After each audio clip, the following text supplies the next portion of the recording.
সূরা বাকারা মূল বিষয় সংক্ষেপে। সূরার শুরুতেই বলা হয়েছে কোরআন তাকওয়াদারদের জন্য হিদায়েত। এখানে বোঝানো হয়েছে যে ব্যক্তি আল্লাহকে ভয় করে সেই আসলেই কোরআনের দিক নির্দেশনা থেকে উপকার নিতে পারবে। এরপরই এসেছে মমিন, কাফের ও মুনাফিকদের পরিচয়। মমিনরা আল্লাহতে বিশ্বাস করে, নামাজ কায়েম করে, দান করে। কাফেররা সত্যকে মানে না। আর মুনাফিকরা মুখে মুসলমান, অন্তরে অবিশ্বাস, যা সমাজে সবচেয়ে বড় ক্ষতিয়ারে।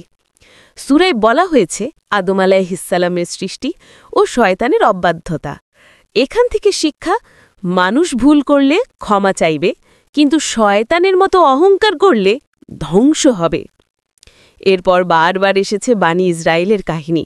আল্লাহ তাদের অসংখ্য নিয়ামত দিলেও তারা বারবার অবাধ্য হয়। এর মাধ্যমে মুসলমানদের সতর্ক করা হয়েছে যেন তারা একই ভুল না করে।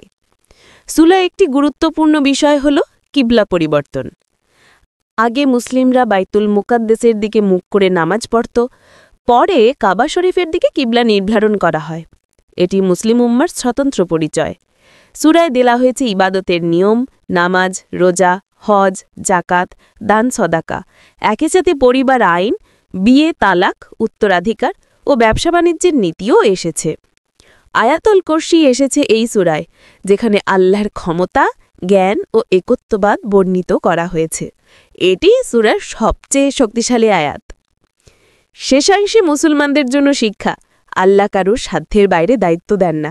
তাই প্রতিটি মুমিনকে ঈমান, ইবাদাত ও সৎকর্মে অটল থাকতে হবে।